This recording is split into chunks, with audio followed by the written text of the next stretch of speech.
Sí, ahora sí.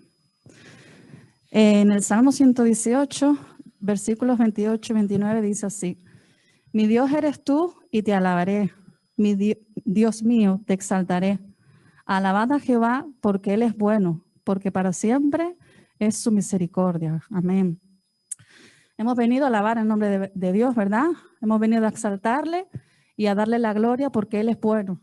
A pesar de todas las cosas que nos pasan en nuestra vida, Él siempre es bueno, ¿verdad? Siempre está aquí a nuestro lado y hemos venido a exaltarle. Así que juntos, hermanos, vamos a ponernos de pie. Y como dice esta primera alabanza, entraré en tu presencia. Vamos a despojarnos de todas las preocupaciones que tengamos, ¿vale? Y vamos a entrar, ¿no? Dice que el Señor está en medio de la alabanza de su pueblo, ¿verdad? ¿Quién cree que Dios está aquí en esta tarde? Amén. Amén, ¿verdad? Pues vamos a entrar en su presencia y darle toda la gloria y toda la honra porque Él es santo, ¿verdad? Así que vamos a cantar juntos, hermanos, estas alabanzas.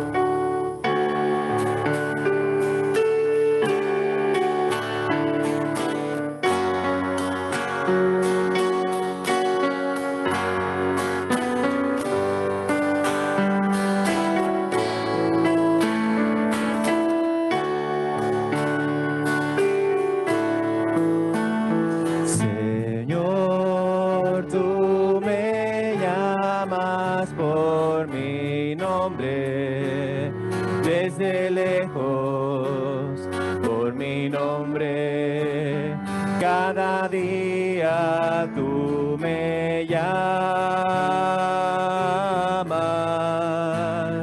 Señor, tú me ofreces una vida santa y limpia, una vida sin pecado y sin maldad.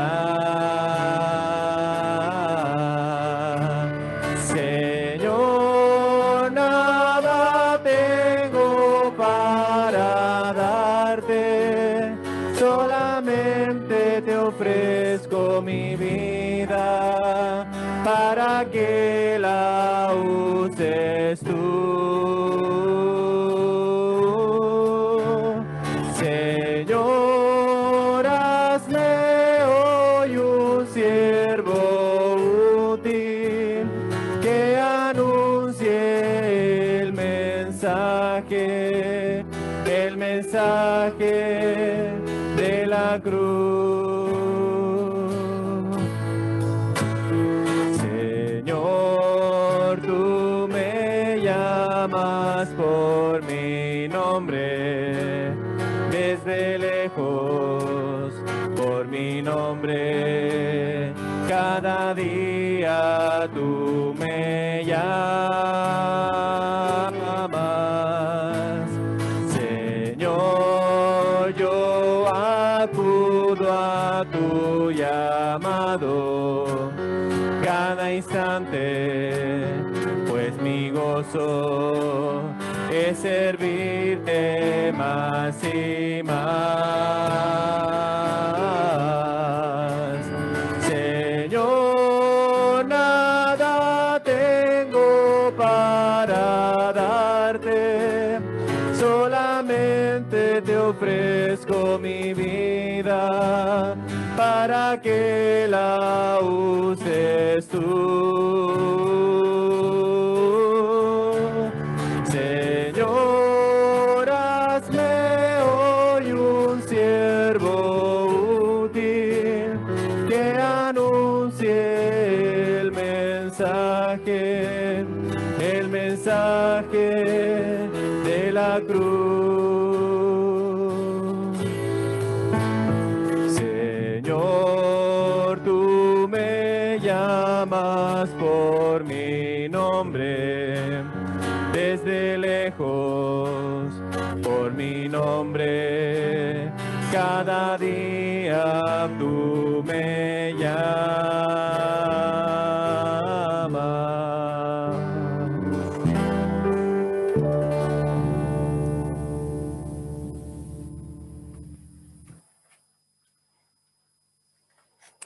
Amén. Vamos a a orar por la palabra, ¿verdad? Que va a ser expuesta en esta tarde. Y le voy a pedir a Isra si quieres orar por Jesús que tiene la palabra en esta tarde. Señor y amado Padre, te damos las gracias por tus bendiciones, Señor. Gracias, Señor, porque aún sin saberlo, incluso sabiendo, Señor, nos reconocemos las maravillas y el gozo, Señor, todas las bendiciones que nos da diariamente. Perdónanos, Señor, ayúdanos a cambiar, Señor, y ahora te ponemos en tus manos el mensaje, Señor, al mensajero. Ayúdale, Señor, en todo momento, dale lucidez, Señor, de cuáles son las palabras correctas, Señor, el testimonio correcto para transmitirnos. Y a nosotros, Señor, darnos actitud, aprendizaje, Señor, no solo para escuchar, sino para practicar en nuestra vida. Te alabamos y glorificamos en nombre de Cristo Jesús. Amén. Bien, buenas tardes a todos. Que el Señor les bendiga en esta tarde calurosa, pero bendecida porque estamos en la presencia del Señor. Y vamos a empezar este tiempo del estudio bíblico. Y me gusta que hoy, no sé por qué, han aparecido varios jóvenes y este tema les viene muy a ellos, pero no solo a ellos, sino también a cada uno de nosotros, pues no es un tema que pasa muy desapercibido entre los adultos también. Y vamos a estudiar las apariencias. Y eso es lo que quiero que reflexionemos en esa imagen. Ahí, como podéis ver, hay un señor, un chico, que se está mirando en el espejo y su reflejo refleja una incógnita. Y eso es que muchas veces no sabemos quiénes somos. Nos miramos al espejo y queremos ser otras cosas, queremos aparentar. Y esto viene mucho a la edad de la juventud, porque es cierto, y todos sabemos, que los jóvenes hoy en día pues están en busca de su carácter, están en busca de su personalidad, y eso los lleva a tomar a veces decisiones muy importantes en sus vidas, que marcan su carácter, que marcan su forma de ser. Y muchas veces, sin querer o quizás movidos por la fórmula que vivimos en este mundo, entramos en el mundo amplio y complicado porque podemos quizás encontrar un significado general para la palabra apariencia o aparentar, pero es más complejo que lo exterior, que es lo que todos vamos pensando. Cuando aparentamos ser más fuertes o aparentamos ser alguien que no somos, es algo más complicado y tienen que ver con el interior de cada uno de nosotros. Y como les decía, este tema no es solamente para la juventud, es un tema también que nos lleva a reflexionar a los adultos, porque a veces nosotros también aparentamos. Y esa es la razón por la que he querido compartirles este estudio. Y quiero lanzarles dos preguntas para que reflexionen y para que las tengan en su corazón y que en su intimidad con Dios puedan darle una respuesta con ayuda de Dios. La primera pregunta es, ¿estás aparentando algo que no eres? Lo vuelvo y lo repito, ¿estás aparentando algo que no eres? Y la segunda pregunta ¿es solo la apariencia exterior lo que aparentas? ¿O es algo que está en tu interior?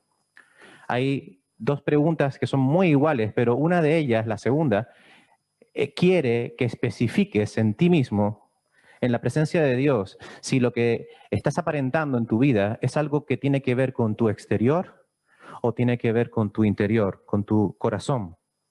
Y vamos a estudiar qué tan importante es para Dios las apariencias. Podríamos lanzar la pregunta, ¿es muy importante para Dios la apariencia? ¿Es poco importante o no tiene ninguna importancia? Vamos a averiguarlo a la luz de la palabra. Yo les invito a que abran sus Biblias en 1 de Samuel, capítulo 16. 1 de Samuel, capítulo 16. Aquí vemos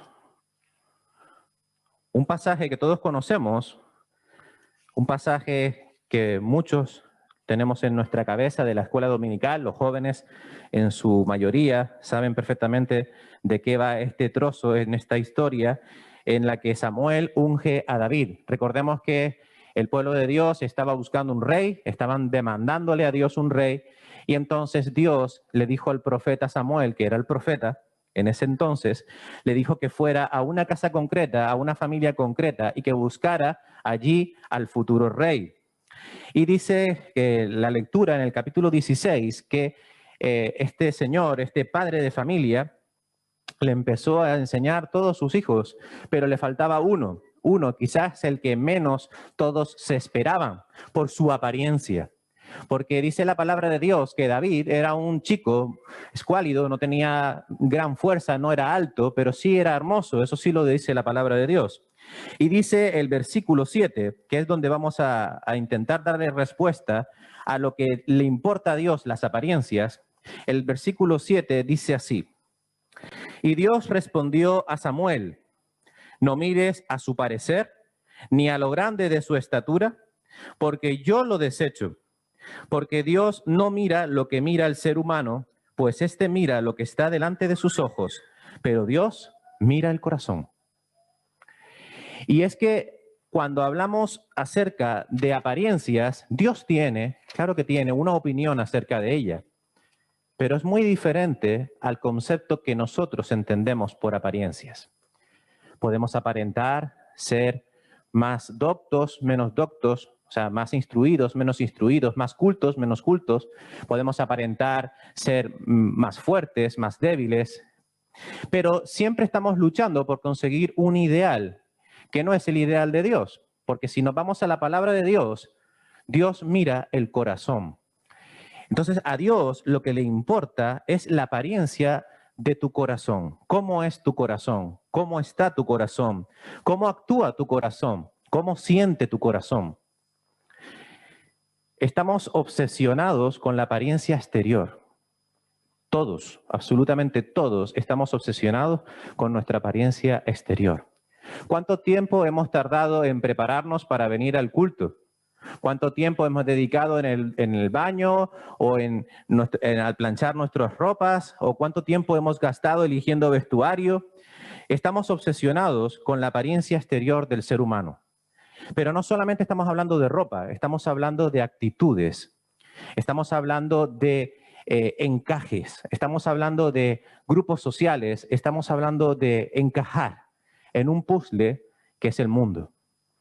Pero nosotros, los cristianos, no estamos llamados a encajar en el puzzle del mundo. Estamos llamados a encajar en el puzzle de Dios. Por eso Dios tiene una opinión y nos interesa saber de buen grado la opinión que tiene Dios acerca de nuestra apariencia.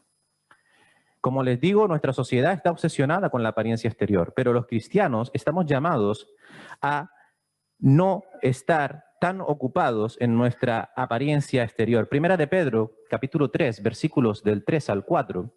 Primera de Pedro, capítulo 3, versículos del 3 al 4. Aquí el apóstol Pedro dice: y que vuestro adorno no sea externo, peinados ostentosos, joyas de oro, ni vestidos lujosos, sino sea el yo interno, con el adorno incorruptible, y tome nota, de un espíritu tierno y sereno, lo cual es precioso delante de Dios. Entonces, ¿de qué nos tenemos que preocupar el cristiano hoy en día? Ahora podríamos saltar con la extremidad, o sea, con la parte más extrema de decir, bueno, pues como no tengo que fijarme en mi ropa exterior, ni del cómo voy vestido, ni peinado, voy a salir a la calle de cualquier manera. No, porque luego hablaremos de una cosa que se llama apariencia de pecado, que lo explicaremos luego y vamos a ver que no es tan importante la apariencia exterior, pero sí tiene un juego que tenemos que tener en cuenta.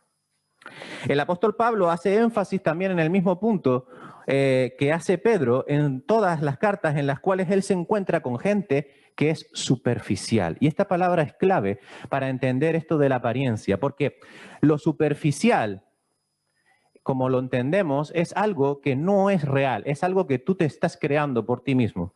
Lo superficial es algo que realmente no eres tú, porque lo que eres tú está dentro de ti.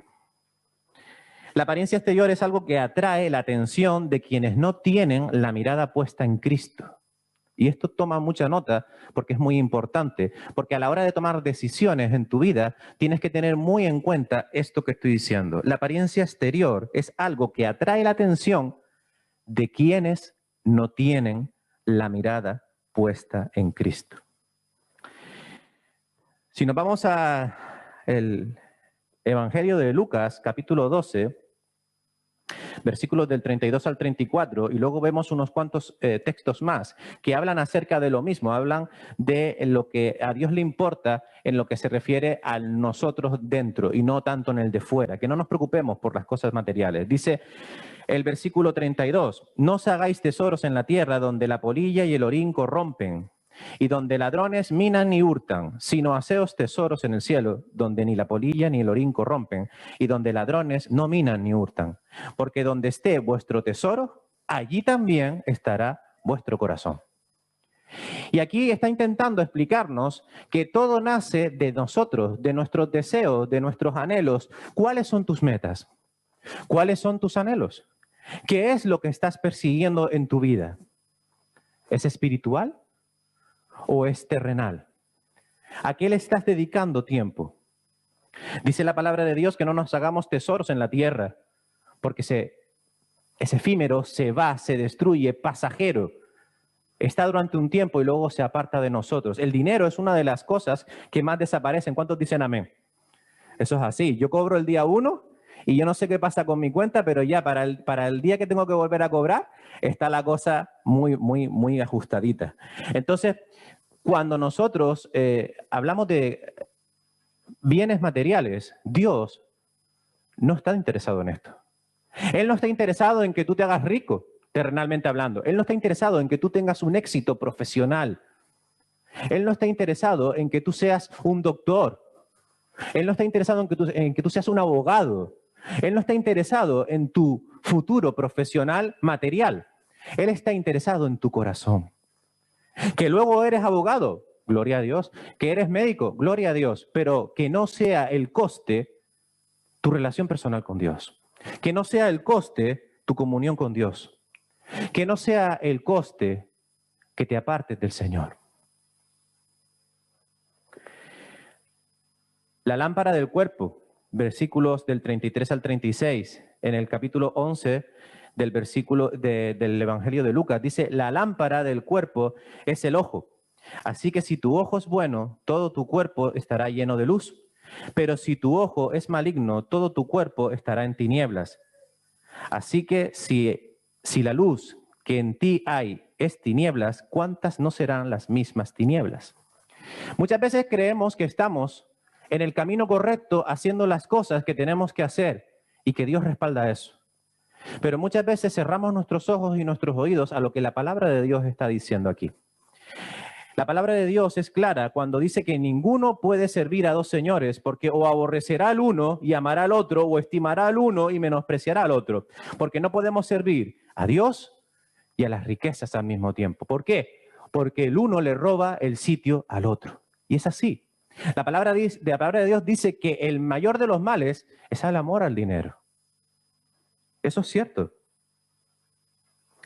Esta es la opinión de Dios acerca del materialismo, de la parte de lo que son los bienes materiales. Dice el Señor Jesucristo, hablando acerca del afán y de la ansiedad que le ponemos, la dedicación que le damos a todo esto de lo material. Por tanto os digo, no os afanéis por vuestra vida, que habéis de comer o que habéis de beber, ni por vuestro cuerpo, que habéis de vestir. ¿No es la vida más que el alimento y el cuerpo más que el vestido? Mirad las aves del cielo, que no siembran, ni ciegan, ni recogen en graneros, y vuestro Padre Celestial las alimenta. ¿No valéis vosotros mucho más que ellas? ¿Y quién de vosotros podrá, por mucho que se afane, añadir a su estatura un codo? Y por el vestido, ¿por qué os afanáis? Considerad los lirios del campo, cómo crecen. No trabajan ni hilan, pero os digo que ni aun Salomón con toda su gloria se vistió así como uno de ellos. Y si la hierba del campo que hoy es y mañana se echa al horno, Dios la viste así, ¿no hará mucho más con vosotros, hombres de poca fe? No os afanéis, pues, diciendo qué comeremos, o qué beberemos, o qué vestiremos, porque los gentiles buscan todas estas cosas, pero vuestro Padre Celestial sabe que tenéis necesidad de todas estas cosas. Dice el versículo 33, mas buscad primeramente el reino de Dios y su justicia, y todas estas cosas os serán añadidas. Así que no os afanéis por el día de mañana, porque el día de mañana traerá su afán. Basta cada día su propio mal. Esta es la opinión de Dios con respecto a la apariencia exterior. Pero no todo es apariencia exterior. También hay apariencias del interior. Y esto es muy peligroso. Y tenemos que estar muy alerta de cómo nos comportamos. Quiero leerles una historia que se encuentra en un libro que la verdad que yo se los recomiendo mucho. Se llama Tu andar diario juvenil, ¿vale? Es de Bruce Wilkinson y es una buena lectura cristiana para los jóvenes, también para nosotros. Quiero leerles esta historia para hablar acerca de esta parte que se llama las apariencias engañan. Dice así: Débora asiste a una escuela cristiana. Ella también asiste puntualmente a un grupo juvenil y a la iglesia. Pero eso no es todo. Débora también trabaja en el almacén de libros cristianos. Regularmente tiene un tiempo de retiro y escucha únicamente música cristiana. Aún más, ella ha hecho voto de salir solo con jóvenes cristianos. Si el comportamiento exterior fuera lo único que interesara a Dios, Débora sería una cristiana excelente. Nadie actúa más religiosamente. Pero Dios, como vimos ayer, tiene en cuenta especialmente el interior de la persona, y el corazón de Débora está lleno de orgullo, envidia y egoísmo. Es un diario de diferentes días y vemos como Débora, aun siendo una cristiana ejemplar, aparentemente, vemos que la historia nos cuenta que está llena de orgullo y de envidia. Entonces, la apariencia interior que se refleja luego al exterior no tiene por qué ser como vemos desde fuera. Y por eso digo que tenemos que tener cuidado y estar alerta, porque esto es lo mismo que le pasaba a los fariseos en épocas de Jesús. Acompáñame al Evangelio de Mateo, capítulo 23.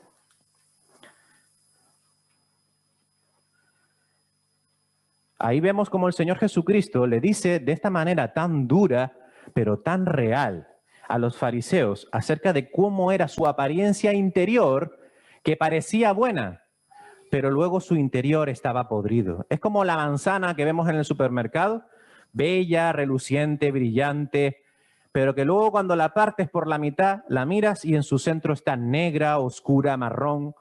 Esa manzana está mala. Pues así de mala estaba el alma de los fariseos y así de mala puede estar nuestra alma también. Ay de vosotros, escribas y fariseos, hipócritas, porque limpiáis lo de fuera del vaso y del plato, pero por dentro estáis llenos de robo y de injusticia. Fariseo ciego, limpia primero lo de dentro del vaso y del plato, para que también lo de fuera sea limpio. Ay de vosotros, escribas y fariseos, hipócritas, porque sois semejantes a sepulcros blanqueados, que por fuera, a la verdad, se muestran hermosos, mas por dentro están llenos de huesos de muertos y de toda inmundicia. Así también vosotros por fuera, a la verdad, os mostráis justos a los hombres, pero por dentro estáis llenos de hipocresía e iniquidad. Dios nos libre de estar así, hermanos, porque es muy fácil podrirse por dentro. Es muy fácil. Dios nos libre de estar así. Si reflexionamos en esto que hemos leído, aunque una persona haga las cosas correctas, no quiere decir automáticamente que esté bien con Dios. Sería lo correcto.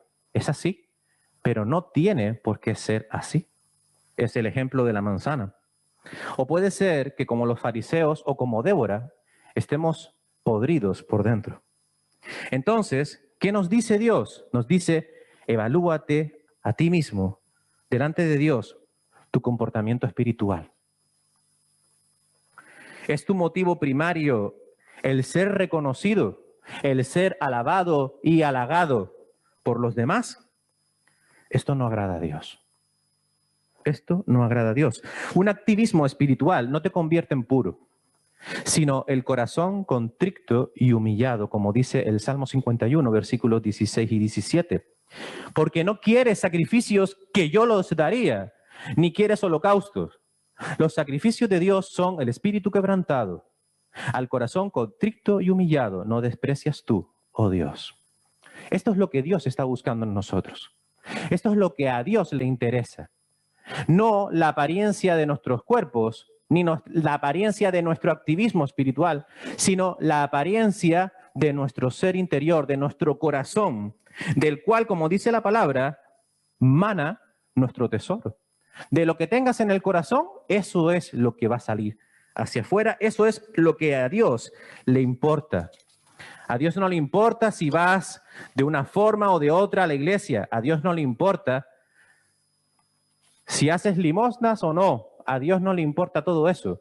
Si tu corazón por dentro no es puro, si tu corazón por dentro no está regenerado, si tus intenciones son incorrectas. Y cuando hablábamos de la apariencia y decíamos, bueno, pues ahora como no me tengo que cuidar por fuera, pues voy a empezar a comer, voy a engordar, voy a no lavar la ropa, no me voy a preocupar en mi pelo, voy a ir de cualquier manera a la calle. Y aquí es cuando hablábamos de lo de las apariencias de pecado. Y aquí hay que tener un equilibrio, porque tampoco se trata de ser así. Uno de los temas más utilizados en el Nuevo Testamento es el de extremar mucho, el evitar las apariencias de llevar una vida equivocada. Y no se queda ahí. Y de luchar para lograr una buena reputación. Hay una historia también en el libro que me gustó mucho y la quiero compartir también. Son tres ejemplos al azar, inventados, no son ejemplos reales, sino que son ficticios, pero tienen mucho que ver con lo real. Y nos pide que de las siguientes tres historias revisemos cuáles son cuestionables. La primera, Rafael, de 16 años, ha sido visto frente a una tienda de licores. Ahí lo deja. La segunda historia dice que Carolina y su novio, Humberto, ambos estudiantes de segundo año de universidad, viajan durante el fin de semana con otra pareja a un lugar cercano. Los dos jóvenes y las dos chicas se quedan en el mismo cuarto del hotel.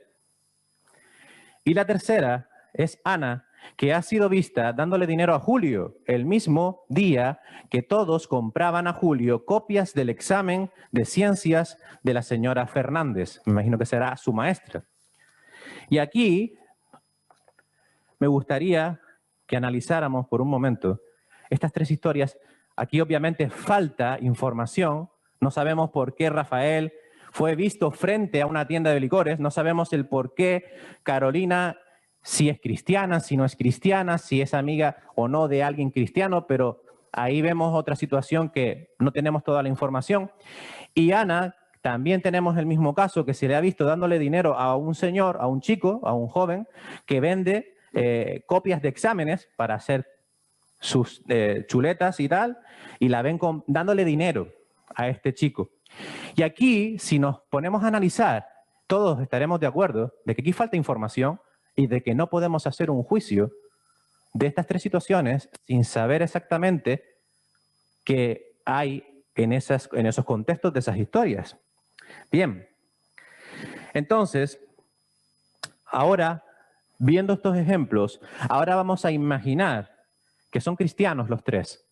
Vamos a imaginar que Rafael, Carolina y Ana son cristianos. ¿Se merecen el mismo trato que el que yo acabo de hacer ahora mismo? Es decir, ¿les tengo que dar el beneficio de la duda o por ser cristianos aquí hay que tener un poquito más de dureza en su juicio? No sé si me siguen. Hasta que yo lo he contado hasta aquí, puede que muchos, o no, puede que muchos hayan pensado, bueno, sí, hay que mirar bien qué es lo que está pasando ahí porque no se sabe qué verdaderamente está pasando, pero bueno, ahora que he dicho que son cristianos, ahora parece que yo creo que más de uno hemos pensado, pero es que un cristiano delante de una tienda de licores o una cristiana que viaja con su novio a un hotel, esto ya, o quizás el de que una cristiana copie en un examen, Y aquí es donde viene la parte donde entra la apariencia de pecado. El cristiano no puede permitirse el lujo de que su reputación se quede entrecomillada. Es decir, si puedo, lo evito. Evito esa apariencia de pecado. Efesios 5:3 dice, vamos a buscarlo, Efesios capítulo 5, quizás lo vemos más claro si leemos la palabra, Efesios capítulo 5, versículos, vamos a leer desde el 1. Amén. Sed pues imitadores de Dios como hijos amados, y andad en amor, como también Cristo nos amó, y se entregó a sí mismo por nosotros, ofrenda y sacrificio a Dios en olor fragante. Pero fornicarios y toda inmundicia o avaricia, ni aun sea nombre entre vosotros como conviene a santos. Ni palabras deshonestas, ni necedades, ni truhanerías, que no convienen, sino antes bien acciones de gracia.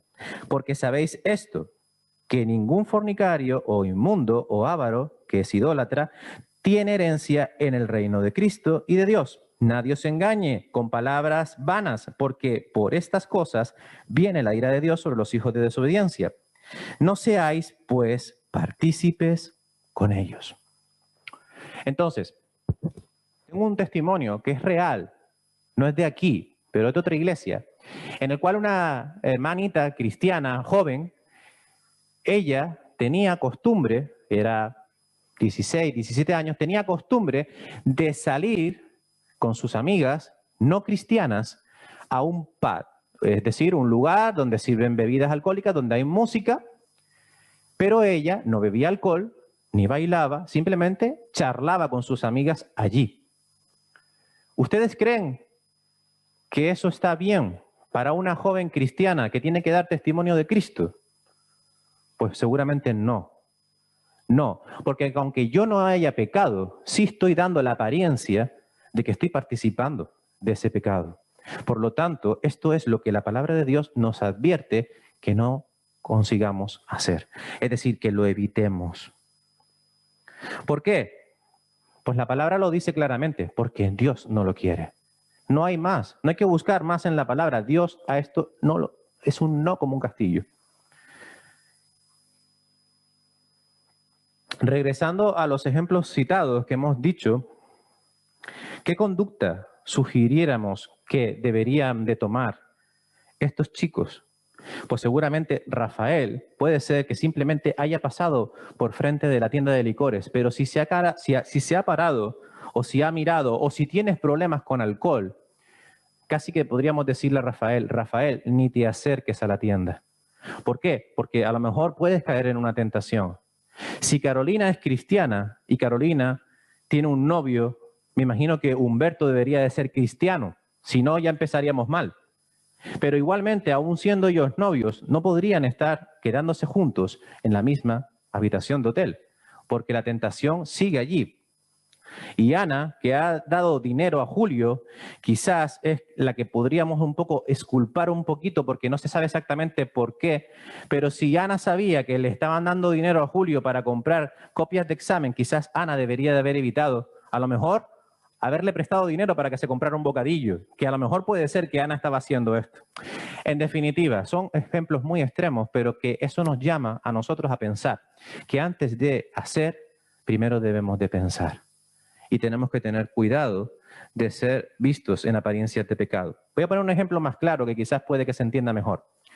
Si yo, que soy el coordinador de la alabanza, vengo a ensayar con una componente, con una componente de la alabanza que es mujer, y venimos los dos solos a la iglesia a ensayar, eso puede ser apariencia de pecado.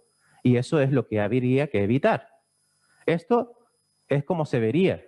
Si tú ves a Jesús entrando con X, entrando por aquí con una chica, no está el pastor, no hay ningún varón tampoco, y esto es un poco así, pues ¿tú qué puedes pensar? Pues que puede pasar cualquier cosa. Entonces, la apariencia de pecado, el Señor nos dice que debemos de tener cuidado con nuestras actividades, todo lo que hagamos para evitar malos entendidos. Dice Primera de Tesalonicenses 5:22, absteneros de todo género de mal. Y por último, porque cuando hablamos de apariencia hay un problema importante que creo que también es el problema de muchas iglesias de hoy en día. El juicio. El juicio que levantamos ante una actitud que a lo mejor no sabemos exactamente. He estado todo el tiempo diciendo que estos 3 ejemplos anteriores eran ejemplos que quizás merecían un contexto más amplio, porque no podemos levantar un juicio falso sin saber todos los detalles, todo el contexto de la situación. A veces hacemos juicios precipitados de situaciones de apariencia de pecados por no ir al fondo de lo ocurrido y levantamos juicios sin saberlo todo. Pongo un ejemplo. El hermano que no viene a la iglesia o la hermana que no viene a la iglesia. ¿Te das cuenta? La hermana no viene, o la hermana llega tarde, o entra por la puerta y se sienta y el culto ya está empezado. Desde luego, eso es una falta de irresponsabilidad, ¿cierto es? Sobre todo si esa hermana o ese hermano lo ha hecho de una manera injustificada. Pero ¿sabemos por qué? Hemos preguntado a los hermanos por qué llegas tarde o lo que sea. No, ¿verdad? Salimos con el juicio sin antes indagar en lo profundo de la circunstancia. Y podemos entrar en lo que el Señor Jesucristo dice en Juan 7:24. No juzguéis por las apariencias, sino juzgar con justo juicio. Si hay alguien que llega tarde, por poner el mismo ejemplo, lo justo sería, hola hermano, ¿qué tal? ¿Qué te pasó? Si el hermano te cuenta, es que me quedé dormido, justo juicio. Pero si el hermano te dice, es que acabo de salir de trabajar y como pude me cambié, me salí y llegué ahora. Hermanos, son 2 circunstancias diferentes, que son muy difíciles de juzgar sin un contexto completo. Por lo tanto, tenemos que tener cuidado, aprender a ver lo que hay debajo del aspecto, aprendiendo primero a preguntar, a indagar y a profundizar en los hechos antes de levantar un juicio contra tu prójimo. Podemos convertirnos en una piedra de tropiezo. El púlpito, las conversaciones después del culto, las situaciones en las cafeterías, todas estas cosas pueden ser para bien o pueden ser para mal. De nosotros depende hacer un justo juicio de lo que queremos averiguar. Dice Mateo 16:23, Pedro al Señor le estaba conviniendo que no fuera a la cruz. Y el Señor le dijo, quítate de delante de mí, Satanás, me eres tropiezo, porque no pones la mira en las cosas de Dios, sino en la de los hombres. Tenemos que tener mucho cuidado con ser piedra de tropiezo. También Judas fue quizás, no piedra de tropiezo, pero quizás este pasaje. ¿Se acuerdan del perfume que se usó para ungir los pies del Señor? Perdón, los pies del Señor. Porque no fue este perfume vendido por 300 denarios y dado a los pobres.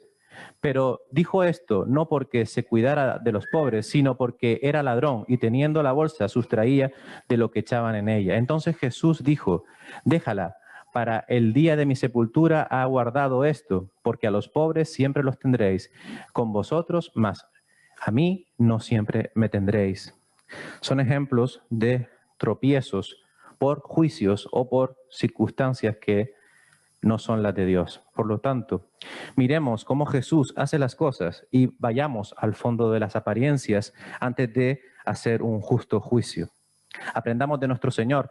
Y nuestro anciano nos predicaba la semana pasada acerca de la samaritana. Y un ejemplo muy claro acerca de no juzgar por las apariencias es ese.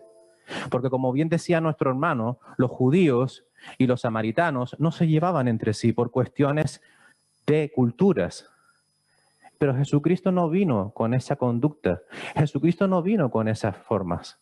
Él vino para romper con todo eso, pero no sin hacer un justo juicio. Porque recordemos que aunque Él no le hizo eso mismo que los judíos le hacían a los samaritanos, Él levantó un juicio justo sobre ella. Por lo tanto, aprendamos del Maestro, sigamos su ejemplo. Y como digo ahí en la fotito del final, que podamos reflejarnos en el espejo y que podamos ver a Cristo. Que Cristo sea nuestro reflejo. Amén. Oramos. Padre Celestial, Señor, te damos las gracias, Señor, por tu palabra, por haberla podido abrir y leer, Señor, y poder, Señor, escuchar de tu voz, Señor, las cosas preciosas que tienes para nosotros. Ayúdanos, Señor, a ser justos, juzgadores, Señor, cuando toques, Señor. Ayúdanos a ser conocedores de toda la verdad, Señor. Ayúdanos, guíanos por el camino correcto, Señor, y que podamos no depender de las apariencias, Señor, sino que seamos, Señor, seguidores, imitadores de Cristo Jesús, nuestro Señor. Es nuestro deseo y es nuestra oración, Señor. Y de la misma manera queremos, Señor, encargarte, Señor, todas nuestras oraciones que ahora vamos a tener, para que tú seas escuchándolas, Señor. Ya de antemano las sabes todas, pero tú te agradas de tus hijos que te las cuenten en oración. Y te pedimos, Señor, que tú nos ayudes, Padre Celestial, a orar con urgencia, Señor, porque es necesario que tu pueblo ore. Te damos las gracias por todo, Señor, y te pedimos tu bendición y tu cuidado el resto del tiempo. En el nombre de Cristo Jesús. Amén.